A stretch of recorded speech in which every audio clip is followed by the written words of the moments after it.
This is Matter of Interpretation Americans in Crisis with your teen host, Sydney Tucker. And today we're going to be talking about special guest with a special topic.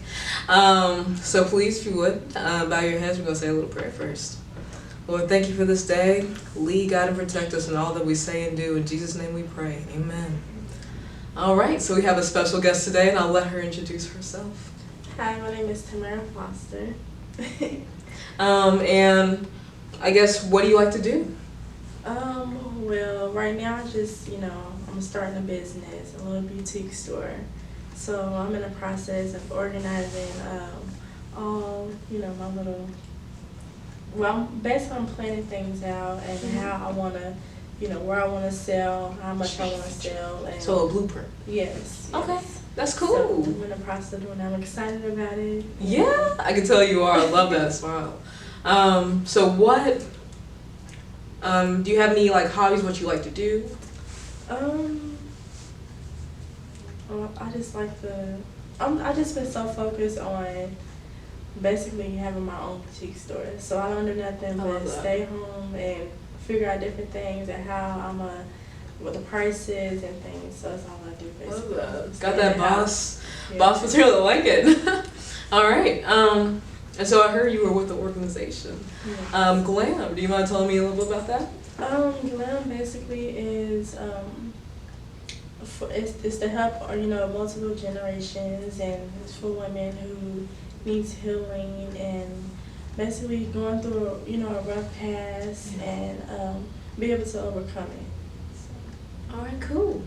How do you feel that the organization has really impacted you? Oh, it really impacted me because she had given me the advice, really good advice for me to overcome and be able to, move forward from relationships that was not good for me, and give me advice for me to sit back and think what are you doing? Just you need to move on, not still be stuck in the same predicament that it got me into bad situations, it helped me overcome things. That's good. And how did you meet? Well, we met at my school, Youth Build Louisville. I was there for a women's group called She Is. It's a woman leadership and she happened to connect with my lady who was in charge of the group overnight. Yeah. And I ended up meeting her through the group. So. Okay, that's awesome. Okay, I guess, what are some of the best things you've got from the group besides the advice? Any friends, mentors, etc. So far? I could say mentor. What else? I feel like the program really helped me. It really did. It gave me really good advice, how to heal from things that I never thought I was going to heal from, and made me stronger. That's good. But I could say mentor-wise, yes. Okay, that's good. Okay, so of course this is on mental health. So, with mental health, there's a lot of things to talk about for teenage girls. Teenage boys too, but we're focusing on teenage girls. Right. So, let's start with self-image. What is your definition of self-image? My definition of self-image is how you present yourself. Mm-hmm. Basically, how do you look at yourself in the mirror when you wake up? It's different types of self-image, because some people can feel pretty on the outside, but deep down they, something's they feel, but they could be pretty, but inside they feel ugly. They don't have the confidence that they want and need. Gotcha. All right. So let me see. With self-image, it's kind of but it relates to this. What about makeup? Do you feel like makeup makes the person? Well, this generation it does. So But honestly, I don't. I mean, I can go outside in bare skin and, people will still compliment you. Hey, Yeah. you look so beautiful. But Yeah. with this generation, you have to wear makeup. Like, that's how you get what you want and, like, get the attention that you want. And, people feel, well, us women, we feel better with wearing like makeup. It draws attention that we need and want, especially when we don't love ourselves the way that we need to. It gives us that attention. Okay. All right. Cool. With makeup, it's like for me personally, I don't wear that much makeup at all. If you know me, some just wear it for others, and then there's that type that wear it for themselves. Yeah. And I feel like you're definitely the person to wear it for yourself. Am I right? Yeah. All right. I don't wear it often, but Yeah. something professional. Yeah, like if you wear makeup, I mean, like yeah. So that's pretty cool. So speaking of self-image, I'm gonna go right into self-brand and talk about social media. Okay. How do you feel like social media has impacted our society today? Big question, so take your time. I feel like majority of our youth are females, boys as well, but majority are females. We get our confidence off of our likes that we get on social media. Like, if we don't get enough likes, then we either feel discouraged about ourselves, we think we ugly inside and out. It's based off the views and attention that we get off of social media that makes the person. Gotcha. And I know that it's sad, but it's like really true. But like, if you get a lot of likes, then you popular. Everybody wants you, and you just hurt. Yeah. And so what should make the person?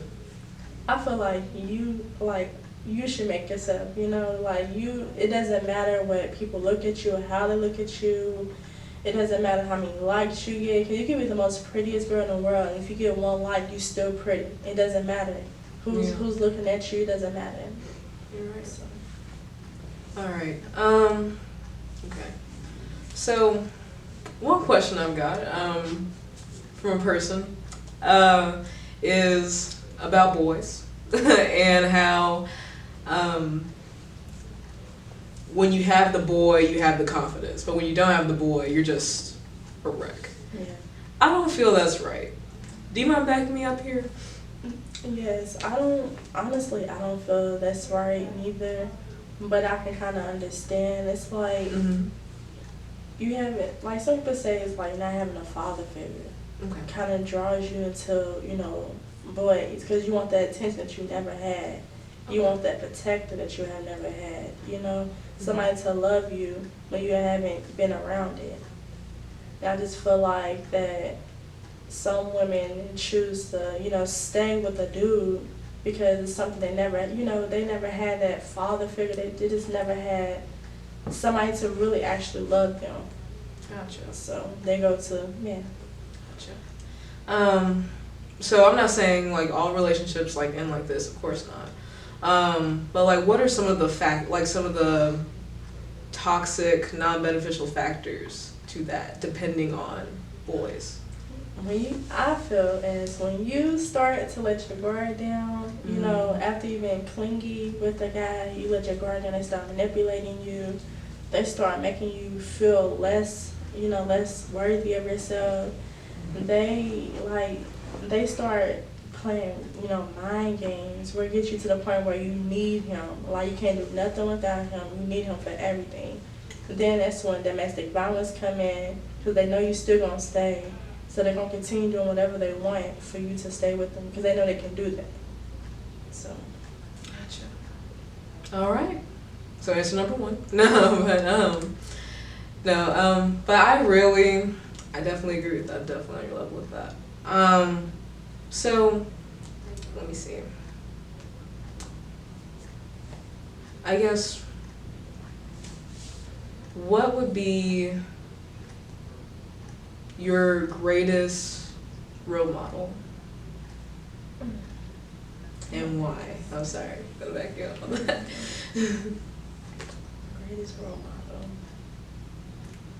I don't really have a greatest role model, but I tend okay. to try to follow off people who, you know, they came from where I had come from, and Okay.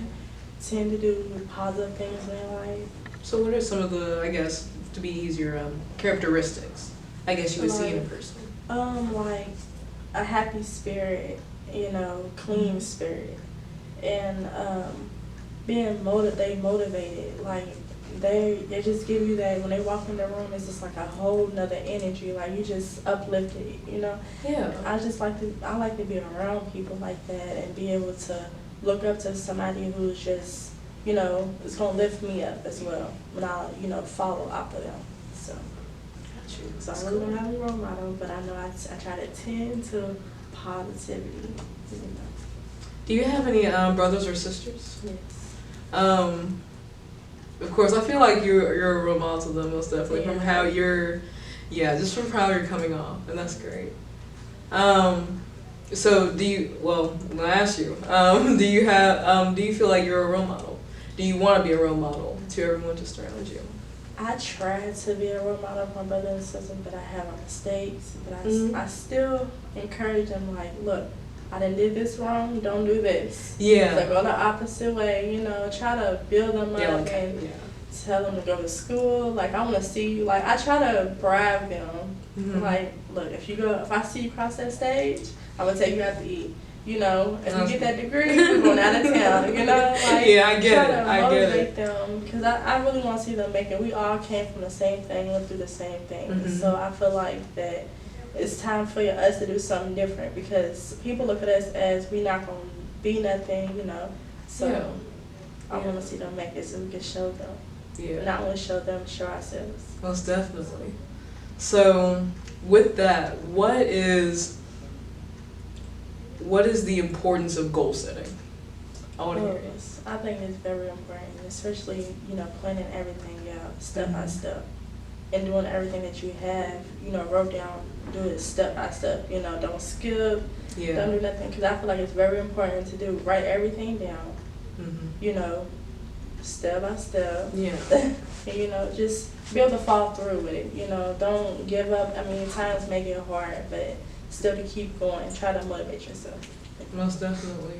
And I definitely have big admirations, like what I want to do in life. Yeah. And so I definitely agree with you when you say step by step, because if you don't like have a plan, but you have that goal, you're going to give up much more easier. It's like it's more of a wish than a dream. Yeah, most definitely, because if you don't, you know, you don't have that backbone, like you're not going to be like, hey, I'm going to do this, like, how am I going to get there? You just see it, you're just looking at it, because you don't have a ladder to climb up to it. Exactly, and that's why I feel like it's more of a wish. You wish you can do that. But Yeah. when you have a dream, you can do that, as long as you have everything planned out and, you know, don't give up on yourself.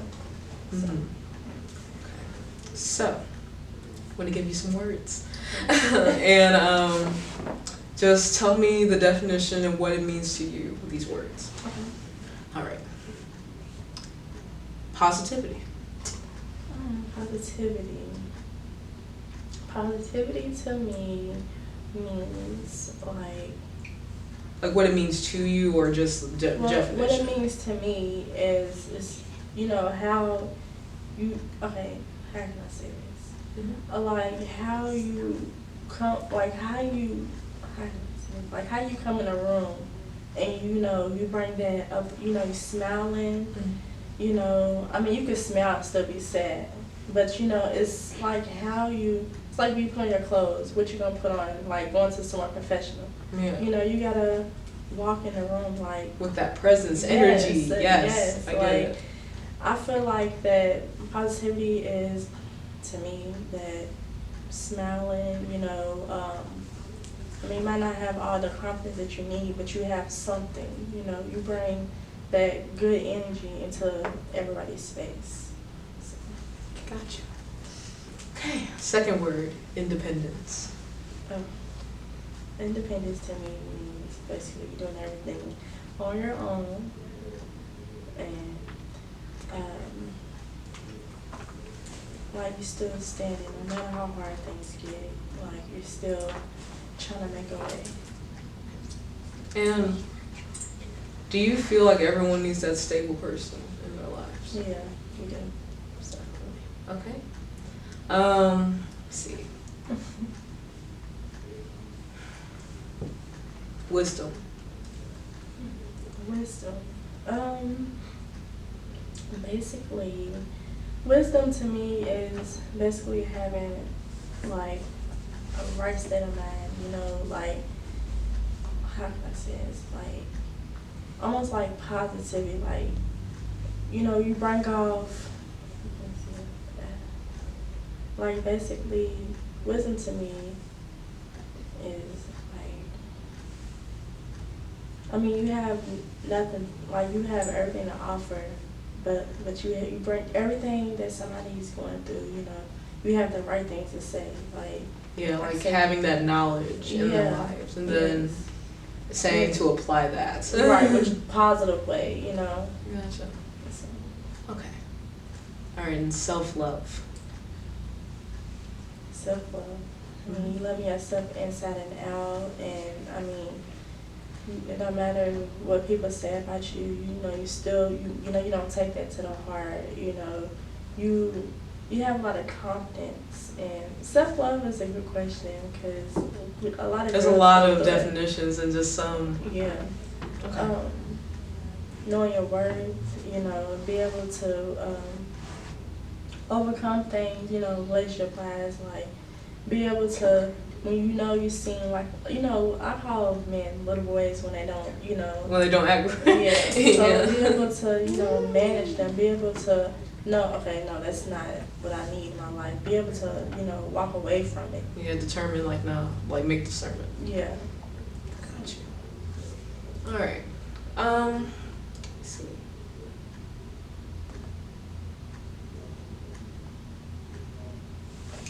Where do you picture yourself being in 5 years? 5 years, I picture myself hopefully having my own business, spot. Like, I picture myself in school, hopefully with I know, not hopefully, but with a degree in business, and hopefully my business, expanding, soon. That's great. Yeah. Okay.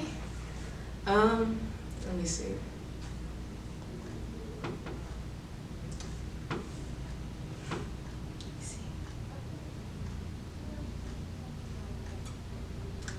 I'm gonna have to go with substance abuse because that's definitely a thing that is going on. Why do you feel that people, not necessarily alcoholics on like a extreme scale, but maybe drink a lot or do drugs?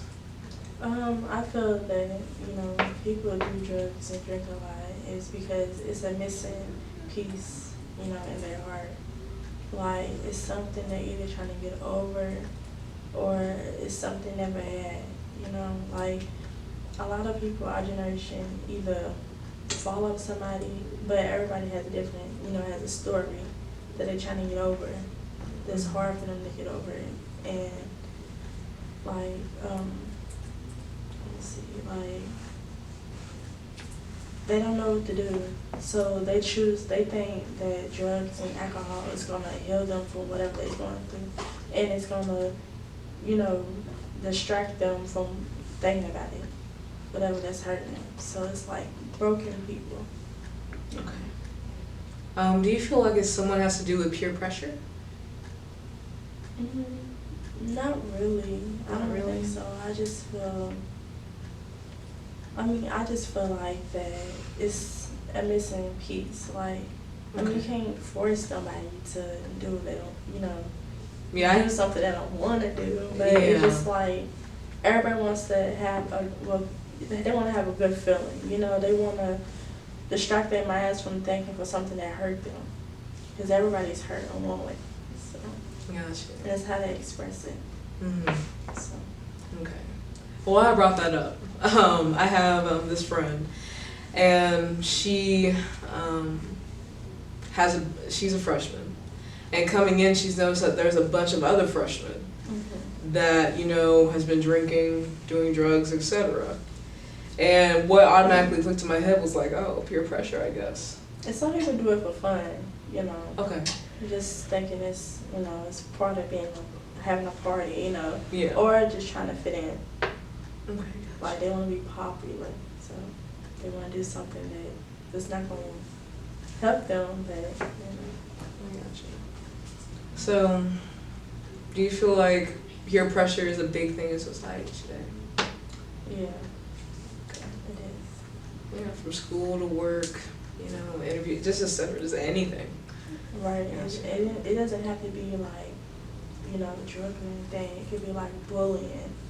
Like some people don't want to bully, but they do because they want to be, okay, I can fight, you know. Yeah. I don't want her looking at me different, you know, thinking I'm weak or something, and you know, I don't think, you know, they're gonna walk up on me. You know, it's like, you know, people have to have a shield sometimes. Mm-hmm. Like they can feel weak inside, but they want to have a shield so nobody can cross them, you know. Yeah. So. Get it. Another word popped into my head while you were talking. Empathy. Understanding, empathy. Yeah. Let's see.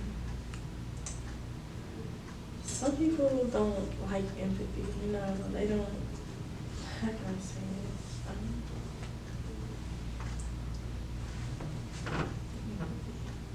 Some, like me, like, sometimes, you know, I don't want nobody to understand me, you know. I know that's weird, but it's just like, No. I don't. This is yours. It's like, I don't want nobody to understand. Like, I mean, you can understand me, you know where I'm coming from, but it's just like, I don't expect that, you know, because I know I can understand myself. But it is better off for somebody to help you, you know, give advice, but. Gotcha. So, you know. Gotcha.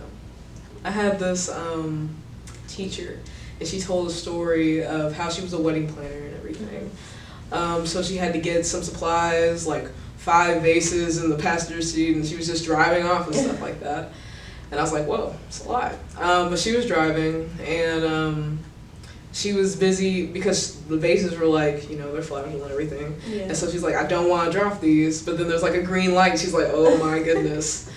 And so that experience taught her that, you know, when she was off wedding planning, she was driving and she sees someone that's like very slow. And she's like, don't worry, they may just be holding bases, it's fine. So she just, I don't know, I guess that really is empathy, just understanding, having grace with that person, I'm guessing.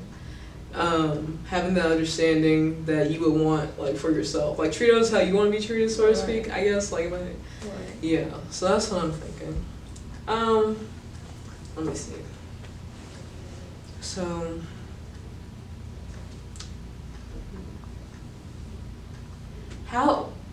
what are, I guess, the characteristics you would have for a friendship? Trust, loyalty, love, of course,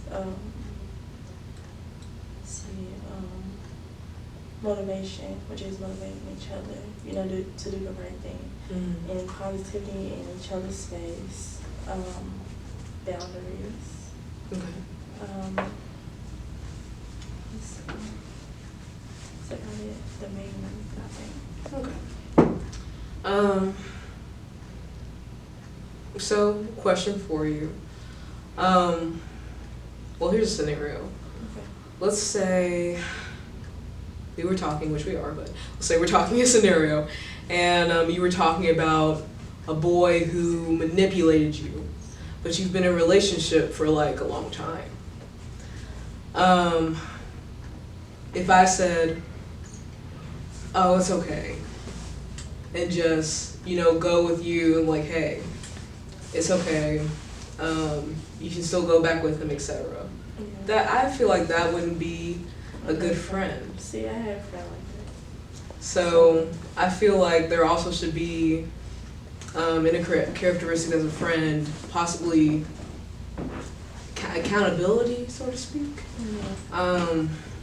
That's what I kind of meant with positivity a little bit, like, and the space because I feel like I had a friend like that. Like I was dating dude for like 6 years and it was toxic, you know. But it seemed like all my friends was like, I always wanted a friend be like, look, he's not good for you.